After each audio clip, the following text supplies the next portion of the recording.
I see the smile on Nick Wright's face. He is so tired of the rush to defend Lamar Jackson, protect Lamar Jackson. I can see that he is fed up. But give that stat again so that everyone understands how unprecedented what's happening with that Ravens defense is. So this was I had to tweak this stat a little bit because that was before they surrendered the point total that they did to Kansas City, which Kansas City had an offensive get-right game against the Ravens. Because entering that game, they had already given up 96 total points, which is the most through that many games in a season, with an offensive score 110-plus points. And now the offense is facing all sorts of challenges with Lamar Jackson's injury. There's talk that he's going to miss this week.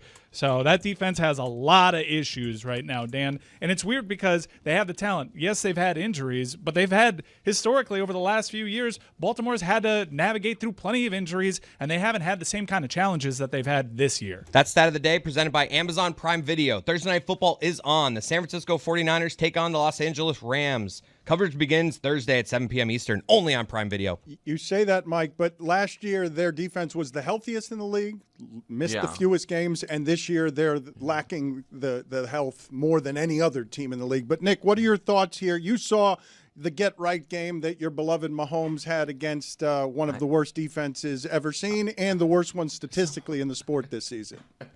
Yeah, listen, I get it. Josh Allen, scores 40 on the Ravens. He's playing the position at a higher level than ever. The Lions score 40 on the Ravens, and they officially don't miss Ben Johnson anymore. They're back. The Chiefs score 40 on the Ravens. It's like, the Ravens must be bad. But that's not the story. Listen, I want to have an actual adult conversation about how Lamar Jackson is discussed and why I think he's discussed as such. Okay? So, Dan, see if I can sell you on this.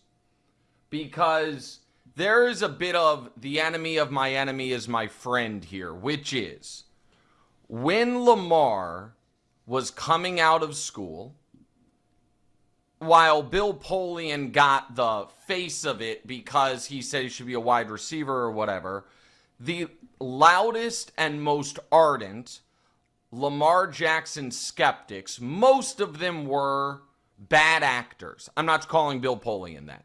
They were folks that people in my position in the media, young, usually pretty liberal, myself, pretty, I think, evolved on a lot of social issues, really didn't like those folks. They didn't want, and they were like, and they found their opinions to be abhorrent and not really just about football. And I believe to my core that because of that, and because the biggest Lamar critics early on were just bad folks, there has been an overcorrection where 8 years later, nobody seems to want to acknowledge what is so patently obvious year after year after year, which is he is an all-time legendary first ballot Hall of Fame MVP who plays his absolute worst football in the absolute biggest games. There is a name for that in sports. It's called getting tight if we want to be nice, choking if we want to be mean. We have no problem saying it about Aaron Judge. We have no problem saying it about James Harden. We had no problem saying it about Peyton Manning.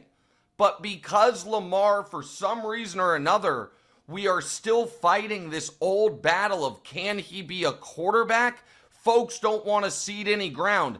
And then I have to listen to even an overcorrection, which is actually, if you remove running, he's the best, one of the best players ever. Look at his passer rating, as if that isn't influenced by the defense being afraid of him being able to run because he's so dynamic. We have to pretend as if it's not a fact that in the last 30 games, he's had 3 multi-turnover games. The AFC title game against the Chiefs, the divisional round against the Chiefs, and against the Bills, and Sunday against the Chiefs. Then in the last 30 games, he's thrown 7 total picks, which is remarkable.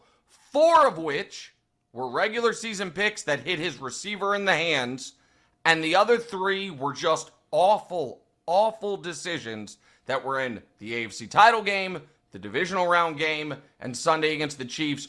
Those games, all of which he also had an inexplicable fumble. It's patronizing to him to pretend like this must be a coincidence when it obviously is not. Nick laid it out tremendously well. I guess what muddies the water a little bit is all the individual achievements and accolades that Lamar Jackson has stacked. Won a Heisman Trophy, multiple MVPs in the NFL. At no level, including high school, has Lamar Jackson ever quarterbacked a championship team. Dating back to Boynton Beach. He has never been a part of a championship team, not an ACC same with Harden and Peyton Manning. Not an That's ACC what I'm champion. saying. Listen, I don't know if Tennessee ever won the SEC, and I don't know if Arizona State ever won the Pac-10 or Pac-12 conference tournament, but I know that I don't get why it's fair for other guys. Like James Harden has more first-team All-NBAs than Steph Curry. James Harden has the statistical profile of a top 15 all-time player, and he is barred from that conversation correctly because year after year after year, he comes up short in the biggest spot. Peyton, when they won the Super Bowl in Indy, he didn't get over his big game stuff. He had 3 touchdowns, 7 picks on that playoff run. Bill Simmons did a whole Peyton Manning face thing. And then I listen to the commentary after the Chiefs game Sunday, and there's 8 seconds on the fact that they're up 7-3, the Chiefs aren't humming yet, they have the ball at midfield, and for the first time in the regular season in 2 years, Lamar just throws a what the hell was that off his back foot first down interception, and everyone's like, no, the defense was just too injured. The whole world picked the Ravens going into that game with the defense being injured. That game did not flip because Marlon Humphrey went out. Marlon Humphrey went out when they were already down 17. That game didn't flip because Roquan Smith got hurt. That game flipped because Lamar had 2 first-half turnovers. While the Chiefs were frustrated on offense, the Chiefs were in a vulnerable position. The place that I would push back on you, I believe your critique is fair and accurate before the season and based on those playoff games. You're making this a big game when you can if you want, but this doesn't count. Like, it's 2 1-2 teams. This is not an AFC championship game. He had a bad game. You can make it a big game if you want, but it was a game between 2 1-2 teams. He had a bad game. Against Dan, is it a game against a team that he called, quote, his kryptonite? Yes. Was it a game against a player in Patrick Mahomes that he said a few years ago, no, I don't like playing him? Is it a game against a team that he has now played 7 times, lost 6 to, and is it a game? Is he staring across the field? But Nick, you know that the Chiefs defend him differently than every team in the league. You know that they have a spotter and they have a way. They've got a solve on Lamar Jackson that no other team has. Their defense can stifle him, but you're just making an arbitrary game 4 of the season count as much as one of the playoff games because he had a bad game. No. Hold on. I'm not doing that. What I am saying is that when there's a big 3 quarterbacking in the NFL at this point. Patrick, Lamar, and Josh. Burrow's out because he's out. And when Lamar has consistently played, not every single game, but consistently played his worst ball against one of those other 2 guys, particularly against Patrick, we can't act like that's coincidental. Nick, it's not coincidental that the Chiefs have a solve for him. They put a spotter on him, and they can slow him. Here's my answer to that. I don't buy that. I do not buy that. Are the Chiefs games not on film? Nobody else can watch what the Chiefs do? Everybody has tried for a decade to solve Lamar Jackson. And the way to solve Lamar Jackson is have Lamar feel like this is a huge spot.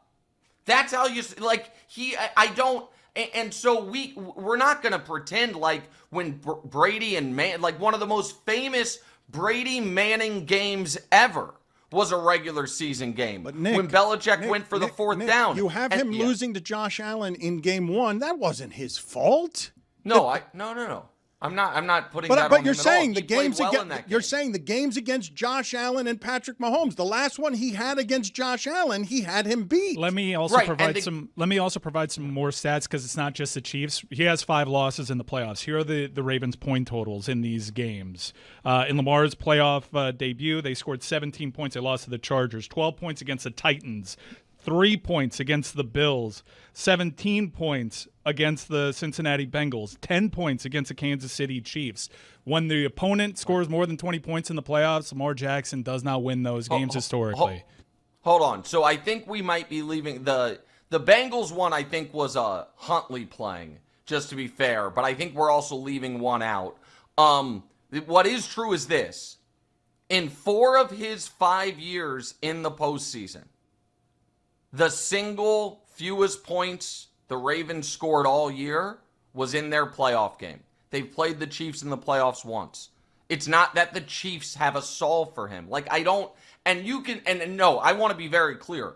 I was not putting game 1 on Lamar, and I think game 1 of the season was a game he played really well in, and that was a game where the defense and Derrick Henry's fumble let him down. So to be clear, what I do, I just don't.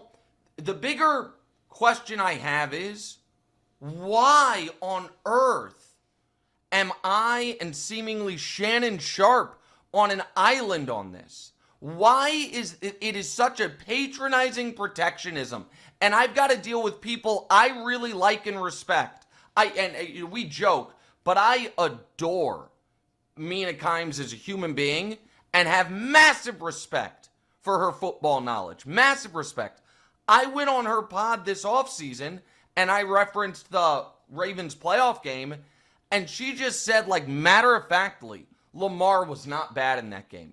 He had 4 turnovers all year, 2 in the first half of the playoff game they lost. In what now? Did he rally at the end? Did he give them a chance to come back? Sure. But he dug that hole. Like, if we were all just nice and kind and gentle in sports media about everyone, so be it. But that's not how it is.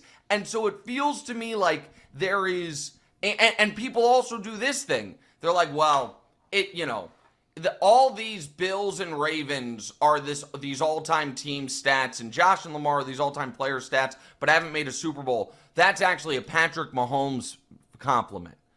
But that's true for the Bills. The Bills 4 times got blocked in the playoffs by Mahomes. The Ravens, it's once. And to kind of add to the other point, Dan, a week 4 regular season game against the defining player of the league when both of your teams are teetering on must-win adjacent territory, and you have your worst regular season game in 2 years, I'm not going to call that a coincidence. Is your number one theory on this that people are afraid to criticize him because to criticize him might get you called racist? Like, what is your number one theory? No, it's not. No. I do not think, I want to make it very clear. I think it's that all of the racists in sports media, or really, they're not even really in sports media, that dabble in sports were anti-Lamar. All of them were. And let me again be very clear on what I'm saying. Everyone who was anti-Lamar in the beginning was not racist, but all the racists were anti-Lamar. And because of that, the anti-racists, of which I consider myself one, and I think a lot of my young media colleagues consider themselves one, overcorrected. And now feel like I don't want to give an inch. It's that meme when the worst person in the world makes a good point. And you're like, no, I don't want at all for those folks to have any type of win, which I actually empathize with. And I might actually, if I wasn't felt so steady on my ground of like, okay, if folks want to call me an anti-black racist, like, you can go ahead and try, but I just think, I don't think that's going to play. So maybe I'm not, maybe I'm less anxious about it, that I can just call it for what I see it, which is he's James Harden of the NFL. And that guy's going to be first ballot Hall of Famer, one of the most unique players ever. But why do we have to pretend it's bad luck? That's all I'm saying. Why do we have to pretend that it's surprising that happened? It wasn't.